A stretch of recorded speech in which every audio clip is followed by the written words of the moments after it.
Idar police સ્ટેશનમાં દુષ્કર્મની ફરિયાદ ન લેવાતા ભોગ બનનાર મહિલા અને તેના પરિવારજનોએ આજે ગાંધીનગર મુખ્યમંત્રી કાર્યાલય અને આઈજી ઓફિસના દ્વાર ખખડાવ્યા હતા। ઈડર તાલુકાના એક ગામમાં મહિલાના ઘરે કોઈ ન હતું તે સમયે દરમિયાન ગામના જ એક ઈસમે મહિલા સાથે દુષ્કર્મ કર્યું હતું। ત્યારે મહિલાએ પોતાના પરિવારજનોને આ સમગ્ર મામલે વાત કરી હતી। પરિવારજનો સાથે મોડી રાત્રે ગત શનિવારના રોજ ઈડર પોલીસ સ્ટેશન ખાતે પહોંચી હતી। જોકે ઈડર પોલીસે શનિવાર અને રવિવારની રજા હોવાનું જણાવી આ લોકોને સોમવારે બોલાવ્યા હતા। ત્યારે સોમવારે મહિલાએ કરેલા આક્ષેપ મુજબ તેમની ફરિયાદ લેવાઈ ન હતી।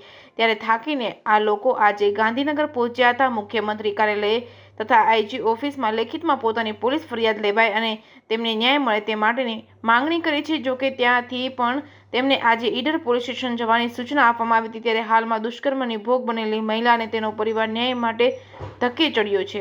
જેકેએસની ગુજરાતી સાથે અશોક નાઈ, સાબરકાંઠા।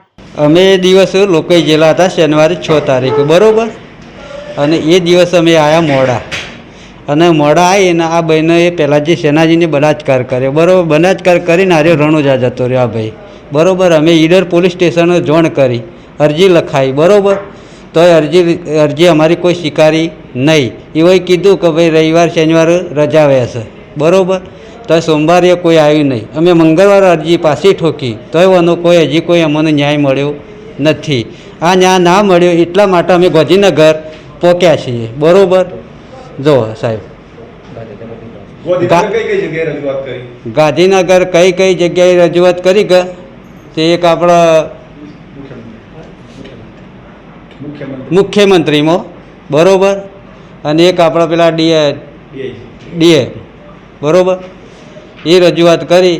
અને સાહેબ મારા જેનો પરિવાર બરાબર, જો મારા નાનો ભાઈ છે ને એ મજૂરી કરે છે બરાબર, અમે મજૂરી કરીને જ જીવીએ છીએ, અને એવાનું જૂથ છે લોબુ બરાબર। એક અમને સાહેબ લાગે છે બીક, તો મારો ન્યાય જોવાનો, અને આ ગંભીર રીતના બનાવી છે એનો મારો ન્યાય જોવામાં।